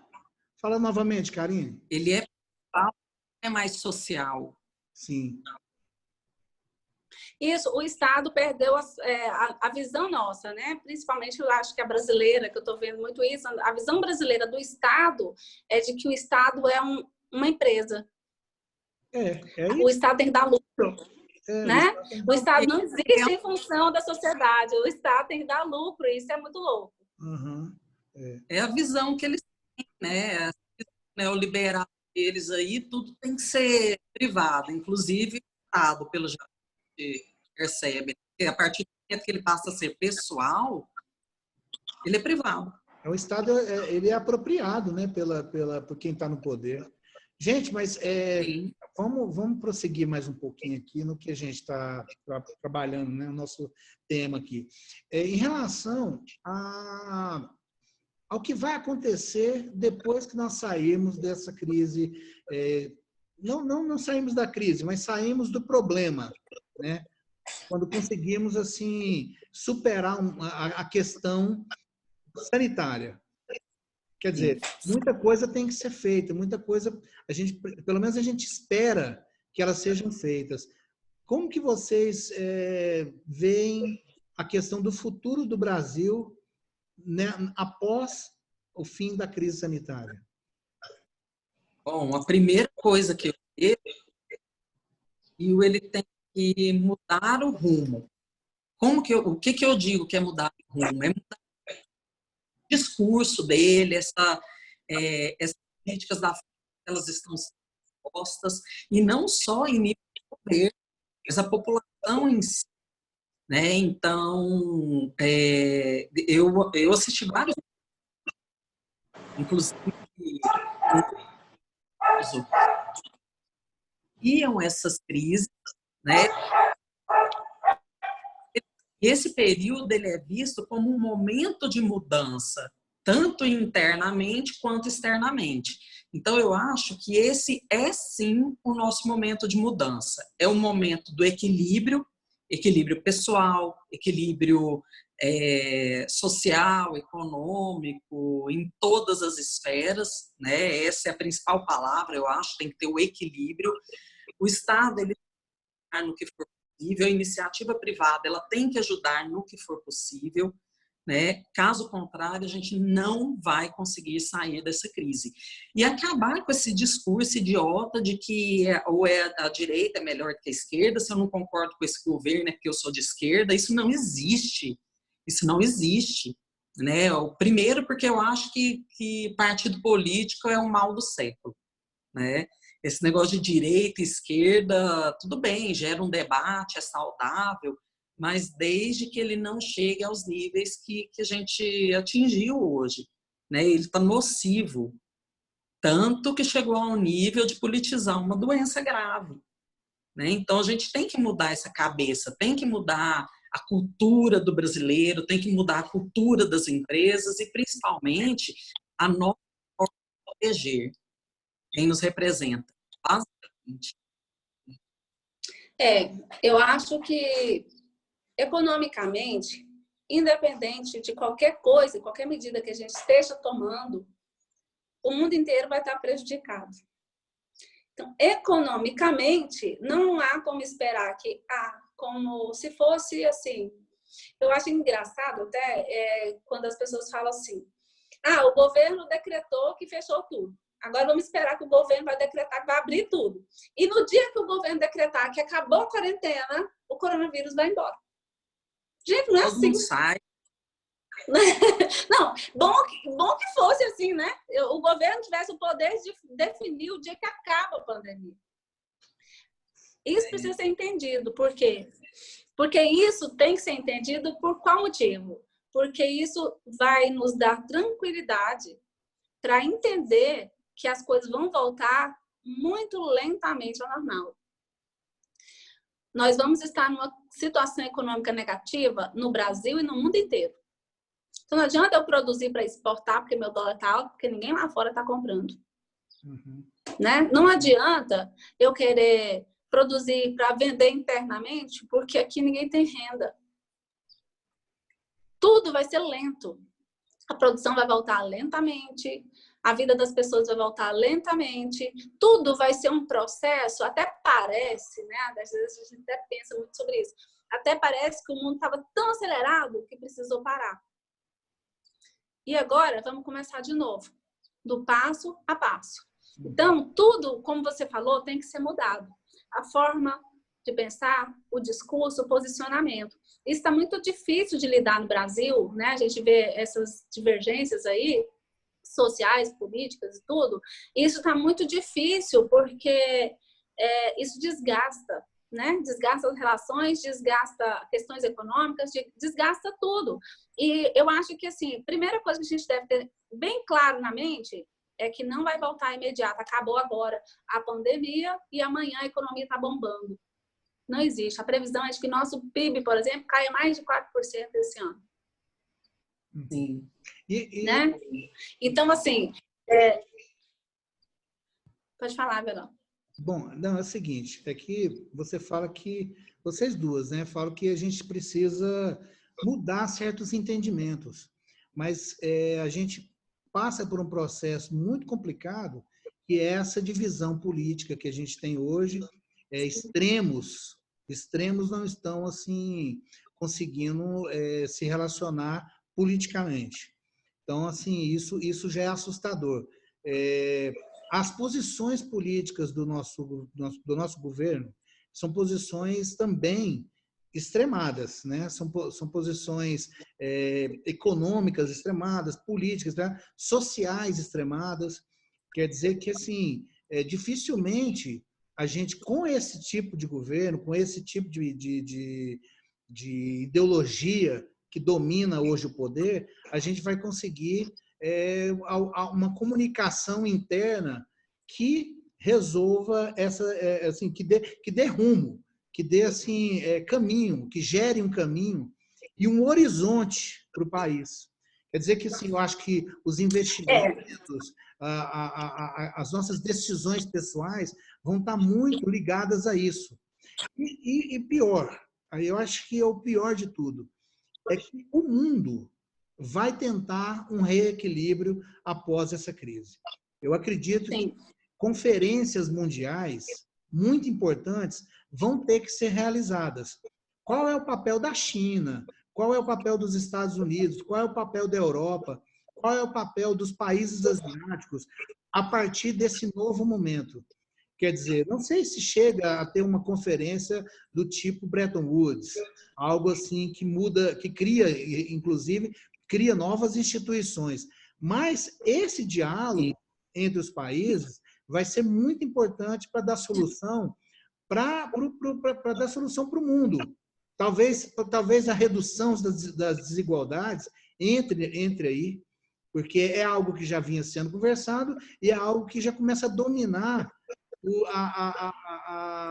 os debates intelectuais no planeta Terra. E aí, por que eu digo que a gente está numa situação pior? É que o Brasil não vai conseguir participar disso. O Brasil não tem... infelizmente, né? Além de internamente a gente não ter a capacidade de resolver e de dar caminho, a gente muito menos vai ter condição de estar participando efetivamente, mesmo que seja com ótimas ideias, nesse novo cenário. Mas você sabe, uma coisa que a gente também tem observado, né? Como a gente está limitado, vamos dizer assim, de circulação e até mesmo de troca de ideias, a gente tem então as redes sociais, né? Jornais, revistas, para poder ficar acompanhando aí a questão política, econômica e social do Brasil.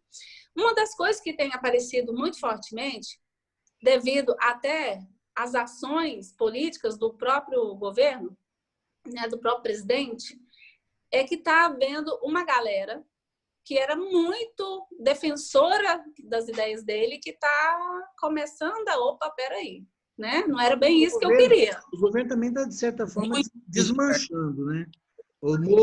Exatamente. Ele mesmo está se deteriorando por ele mesmo. Então, assim, isso. Então, o que eu tenho observado? Está havendo uma forte linha de pessoas que são, vamos chamar, o centro desse processo, um centro tendencioso para a direita, mas um centro que está raciocinando, opa, esse negócio não está certo.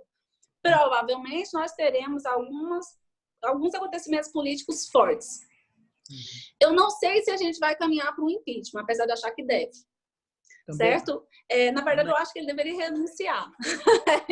Mas eu acho que ele não vai renunciar. Como eu disse, como tem até alguém comentou um dia, gente, ele precisou ser expulso do exército. Vocês acham que vai sair da presidência? Claro eu gostaria que ele tomasse uma atitude digna, como fez o Getúlio Vargas. Eu pensei nisso. Que horrível. Acho que é uma atitude digna, né? Assim, ele sai do mundo e entra para a história. Mas o problema é que ele vai entrar para a história, todo jeito ele vai entrar para a história como o pior presidente do Brasil. Não é possível que daqui 30, 50 anos... Não tem. Já, né? Eu acho assim, eu acho que, não sei se a gente sofreria um novo processo de impeachment. Por quê?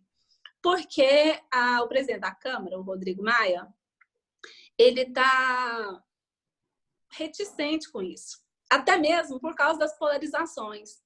Né? Vamos tirar os interesses políticos, vamos colocar uma pessoa que raciocina lá no cargo. Então, nós acabamos de sair de um processo de impeachment, tivemos uma eleição e tivemos uma situação surreal acontecendo no mundo, que atingiu fortemente a gente. Um presidente maluco, mas que precisa passar por um processo de reestruturação econômica, sanitária, intelectual, de tudo, que não consegue passar. Mas vejo o presidente da Câmara com muita resistência, com muita cautela, né? Não vou piorar a situação política nesse momento. Eu vejo ele nessa postura. Apesar de achar que ele já deveria ter feito, já que está bagunçado, vamos resolver logo. Mas, como ele está reticente, talvez aconteça alguma coisa a partir de outubro, para não ter nova eleição, para que o presidente, no caso, seja o vice-presidente, né, hoje, o general Mourão, para não ter uma ruptura total, assim, vamos dizer. Eu acho que isso é possível, apesar de achar que é uma possibilidade meio fraca. Adriana, mas eu acho que o Maia, ele também fica um pouco temeroso, porque o último presidente da Câmara que resolveu assumir um impeachment foi parar na cadeia, o Eduardo Cunha. Então, talvez o Maia pense que essa história possa se repetir, né? Com certeza. Ou outra coisa pior. Até porque ele não é nada santo também, né, gente? Não é. Não, e por isso que eu falei, vamos tirar os interesses, né? Mas, assim, eu também acredito nisso. E outra, acredito até em coisa pior, né?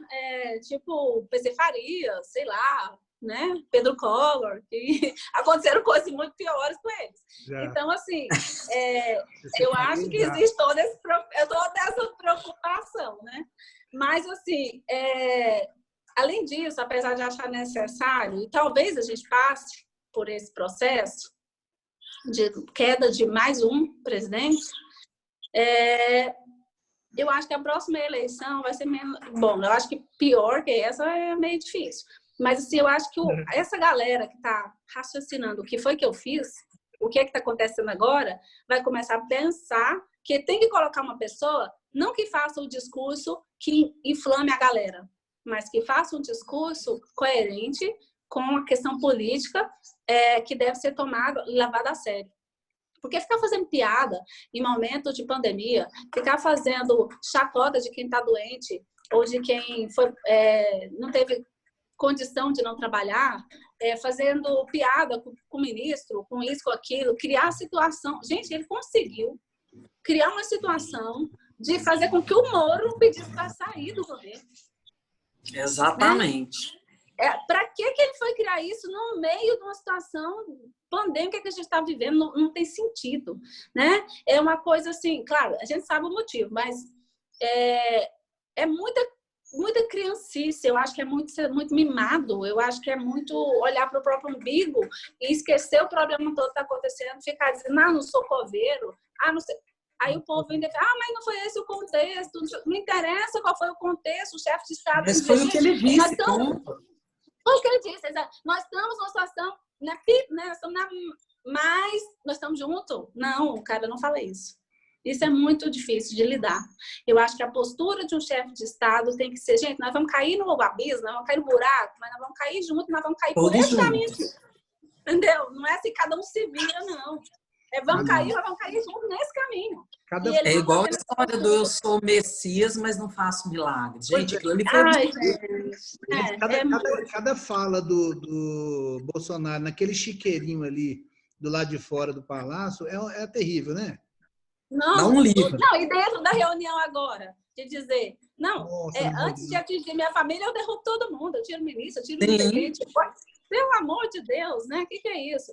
E assim, aí voltando para o nosso tema aqui, eu acho que politicamente nós vamos ter processos bem pesados, nós vamos continuar com esse processo de polarização, mas ele vai diminuir, porque existe uma grande parte dessa galera que começou a tomar consciência. E dentro desse processo, nós vamos ter uma próxima eleição, eu ainda acho com tendência para a direita, mas um pouco mais amena. Um pouco mais leve, um pouco mais racional, mais centralizado, exatamente, né? Um pouco mais racional, porque o que a gente está vivendo é irracional, né? Totalmente irracional. Totalmente irracional. Então, economicamente, nós vamos passar por momentos de crises pesadas, nós vamos passar... Essa crise não vai acabar agora, o coronavírus, pelos estudos que a gente tem visto, até mesmo da Fiocruz, estudos internacionais, no mínimo 2 anos, gente, para tudo voltar ao normal 100%.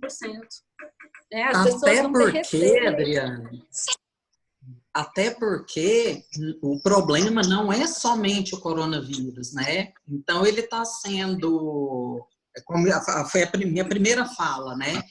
Ele está sendo tratado como uma causa única dessa crise. Não, a crise ela já se arrastava. Então, aliada à crise, a coronacrise, como eles falam, ainda tem essa crise que se arrastava. Né? Então, o coronavírus só fez... porque uma coisa... aprofundou a crise, né?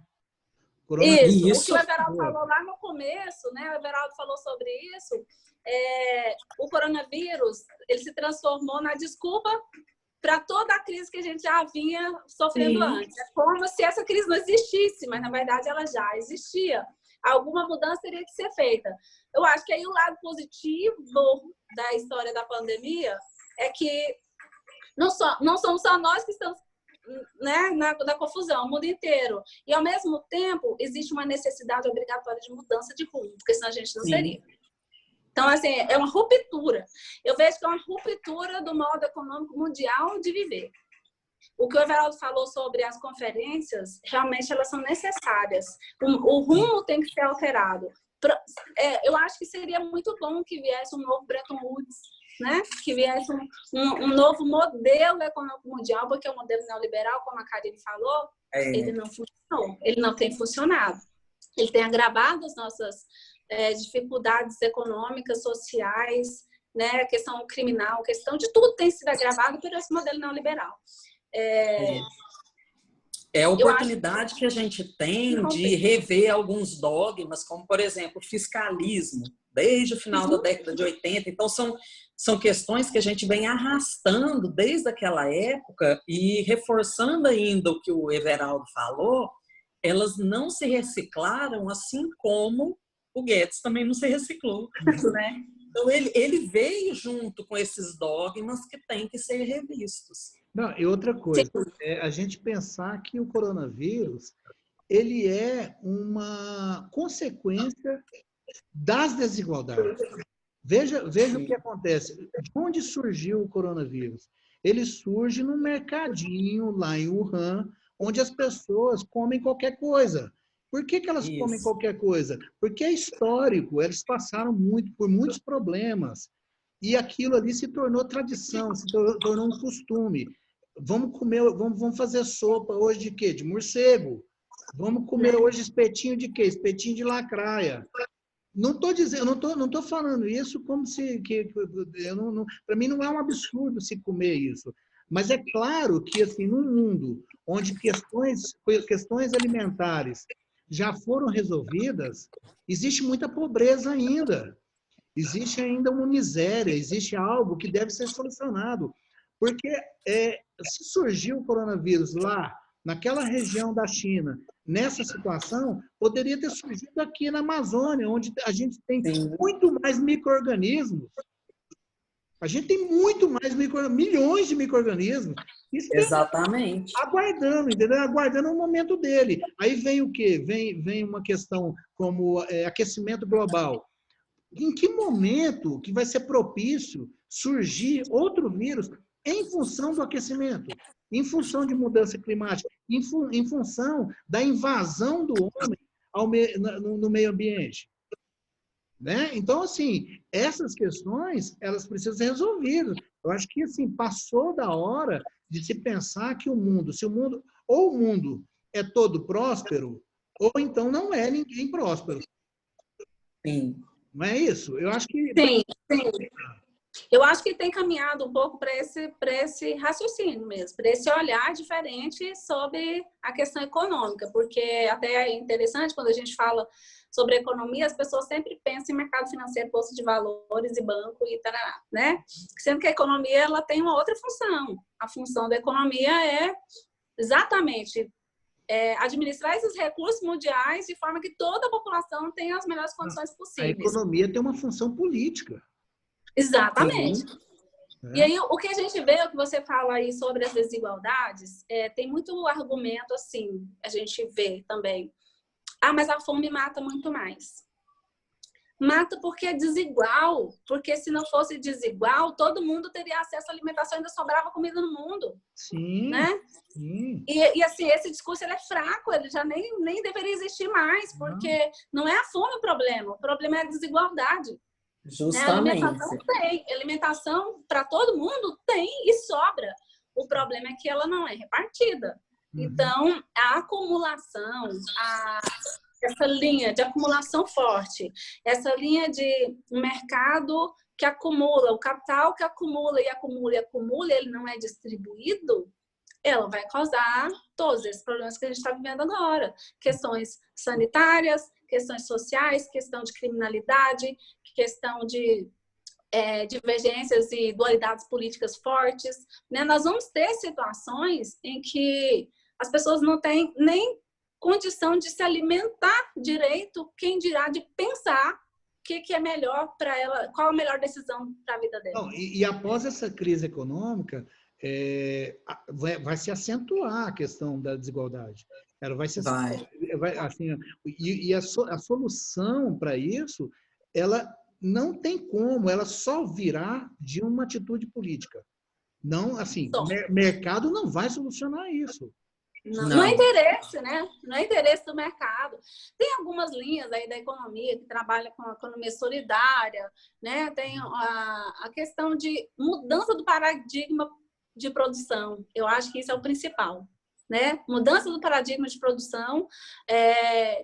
Claro, não sou contra continuar existindo as multinacionais, né, as empresas grandes aí que investem pesado nas tecnologias, na melhoria da condição técnica, né, e operacional dos equipamentos, da produção em si. Mas parte dessa produção mundial ela tem que ser voltada para uma agregação de valor das sociedades, de localidades inteiras, e não só de pequenos grupos. É só assim que a gente pode reduzir a desigualdade.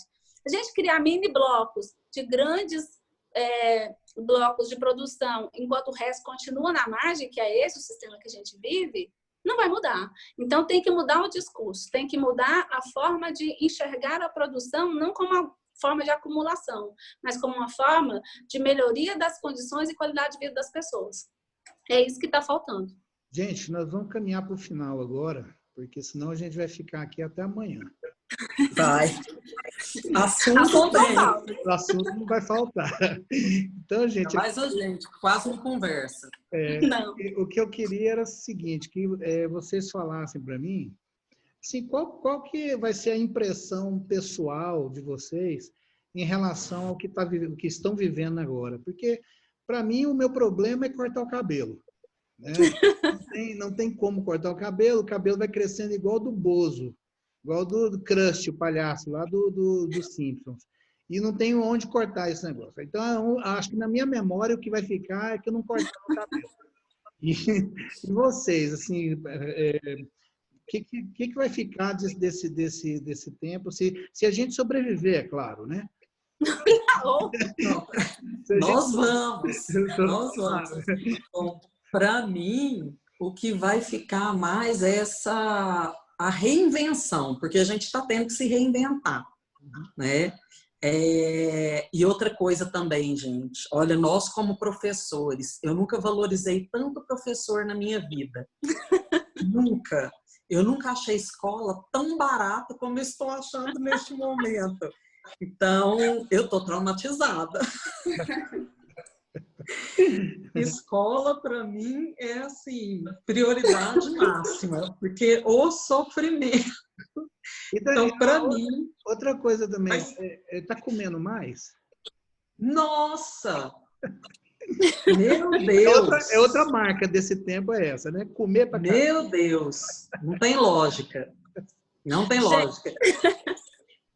É muita loucura junto. Eu falo assim, com relação ao trabalho, claro, a gente sente falta da movimentação, né? De ir para o trabalho. Mas, assim, com relação ao trabalho, até que eu não sofri tanto, porque eu já trabalhei muitos anos em casa. Né? Então, assim, às vezes eu saía de casa para ir à universidade lecionar e voltava para casa. Aí fazia meus projetos, fazia consultoria, fazia tudo em casa. Mas, de vez em quando, eu ia lá na empresa. né? De vez em quando eu ia lá conversar com o meu cliente. E agora eu não estou tendo isso, de vez em quando me agonia. A parte que mais está me deixando, assim, meu Deus, e agora? É assim, eu gosto de viajar.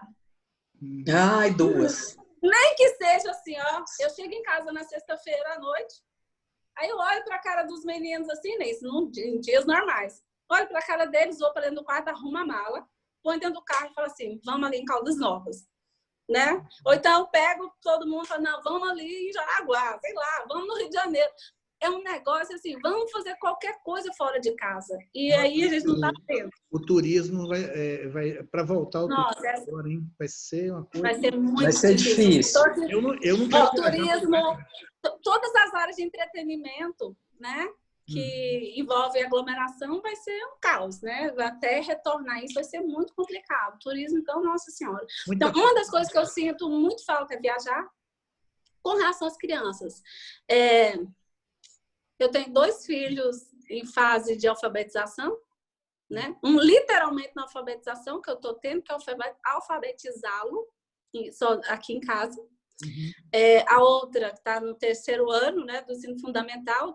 Ainda bem que eu sou economista, gente, porque eu estou tendo que ralar a bichinha na matemática, né? Eu estou usando todas as minhas experiências anteriores de vida, de professora de particular, né, de dar aula particular em casa. Estou vivendo agora em casa. Eu já dei aula particular, já dei aula de inglês, já de matemática, português, ciência, história, já dei aula no ensino fundamental, já trabalhei em secretaria de escola. Então, assim, eu estou usando todos os meus conhecimentos de vida nesse momento. Com relação aos meus alunos, virei youtuber, né? Eu já aprendi gravar, editar vídeo, colocar música. Eu já aprendi, eu estou me reinventando.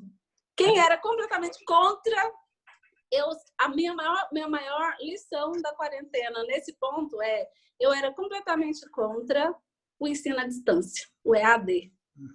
Mas eu estou tendo que exercê-lo, e estou tendo que exercê-lo de uma forma muito difícil. Por quê? Porque nem todos os meus alunos têm acesso à internet. E aí isso vai mudar para sempre, né, Adriana? Isso. Para sempre. Então, por esse lado, eu tenho aprendido muita coisa. Eu tenho procurado atender a esses alunos de uma forma assim, eu não dou minhas aulas online ao vivo, eu gravo as aulas e encaminho para que eles tenham a opção de assistir a hora que der certo. A hora que der certo. Né? É porque eu não vou cobrar uma coisa que é impossível cobrar de um aluno e ele se sentir diminuído, inferior e sem condição. Então, eu tenho procurado ser mais justa, mais humana nesse sentido. Com essa preocupação, né? E assim, eu tenho tido bons resultados, graças a Deus. Tenho perdido alguns aí, né, no meio do caminho que não estou conseguindo acompanhar, mas graças a Deus estou tendo bons resultados. Mas é isso que a Karine falou. A reinvenção, a loucura para pegar a estrada e viajar, né? Estou sofrendo. A coisa que eu mais sofro é isso. Comendo. Eu acho que eu estou comendo mais. Aí eu tô fazendo coisas, gente. Eu canto karaokê com o menino, eu brinco, até pintei agora, eu tô até virando pintora. Então eu tô me reinventando e trabalhando igual uma doida, né? Porque trabalho no OEG, ainda dou aula para 2 séries diferentes do ensino fundamental agora, eu tô ficando maluca. Karine, você tá lendo alguma coisa? Tá assistindo seriado? Estou trabalhando normalmente. À noite, não parei nem um dia. À noite você chega em casa, não vai assistir um seriado, não lê nada. Vou estudar com o menino. Final de semana eu assisto seriado, mas durante a semana é estudar com o menino, é brigar, é estressar, é isso que a gente faz, comer. Você também, Adriana? E tomar meu vinho, que é indispensável. Opa. Seriado eu não consigo, porque seriado tem que seguir, eu não tenho tempo mais. Gente, é sério, tem dia que eu trabalho até 2 horas da manhã. Porque o horário virou loucura.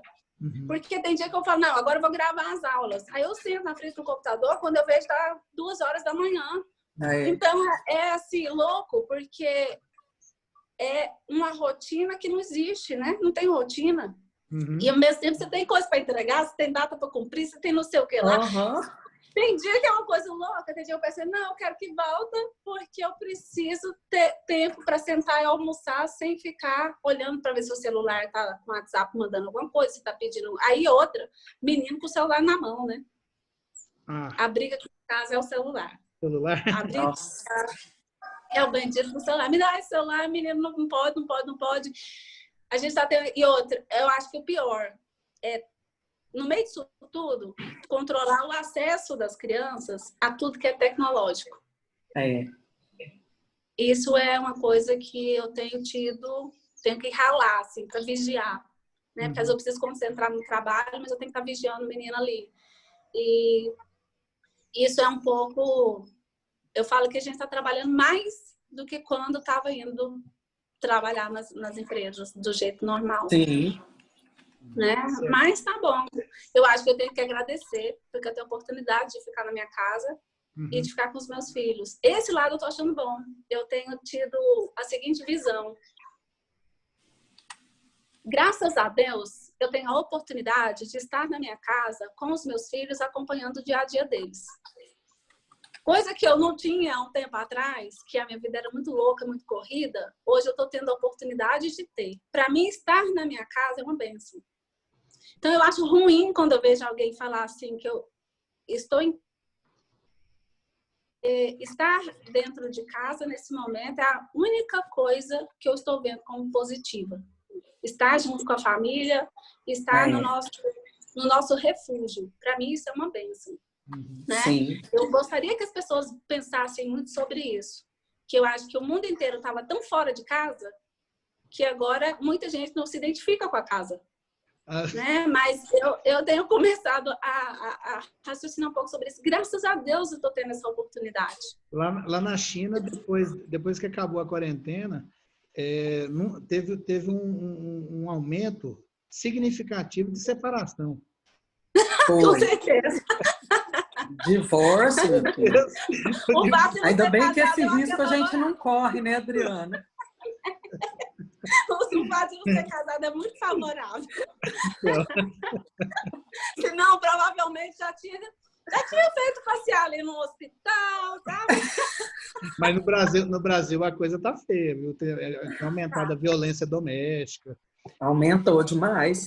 Brincadeiras à parte. Não, mas é porque também assim, né? Quando a fome bate a porta, o amor foge pela janela, né? Acho que assim, a coisa ficou feia também, porque as pessoas estão passando por uma situação muito grave, né? E aí ter que ficar escutando ali alguém reclamando, aí vai aumentando, né, a tensão, até que o tapão come. Aí acabou. Aí vira um desastre total. Gente, olha, nós vamos ter que encerrar, porque senão já viu, né? Nós vamos ficar aqui. Aí eu vou encerrar a nossa gravação aqui e quero agradecer vocês por estar participando. Espero que a gente faça novas gravações. Com certeza, só chamar. Converse novamente. Que assunto a gente tem, né? Sim. Gente, Everalda, a gente fica aqui o resto do ano conversando. Então... Eles não param, não. Se deixar, nós ficamos conversando aqui até dia 31 de dezembro, que o assunto não acaba. Mas, assim, eu que agradeço, né, o convite. É muito bom conversar com vocês. E ainda melhor, eu acho que melhor ainda do que isso, que a gente alinha o raciocínio, né? A gente tem um raciocínio, cada um com o seu estilo, mas bem próximo do que o outro pensa. Os valores são bem parecidos. E eu gostaria muito de agradecer, né, pelo convite, agradecer a Karine pela participação e agradecer por ter a oportunidade de conviver com vocês. Eu agradeço também, agradeço a Everalda. Adriana, eu ainda trabalho com ela, então a gente se vê com mais frequência, mas só chamar que estamos juntos, viu? Falou que é para conversar, debater comigo mesmo. Nós trabalhamos juntos, né, Karine? Sim, nós trabalhamos juntos. Tá certo. Gente, ó, eu agradeço de novo e, assim, agradeço também por quem está assistindo. Acho que vai, de alguma forma, contribuir com o pensamento público. Que a minha ideia de estar fazendo isso aqui é justamente para fazer aquilo que Aristóteles dizia que era política. A política é isso, a política é conversar. né? É a gente chegar, ter conclusões diferentes, às vezes, de algumas coisas, mas isso tem que ser colocado em público. Então, a ideia E minha... respeitado, né? Assim, Sim. Aí veio a ideia lá do método dialético, né? Chegar numa síntese aí que sim. dê uma base de raciocínio mais amplo, Uhum. de forma mais concisa, mais segura, né? Nas afirmações e nas posições também, né? Nos posicionamentos políticos, sociais e econômicos. Com certeza. Então, tá então, gente. Eu vou agora encerrar, tá? Foi Vai lindo. Até mais.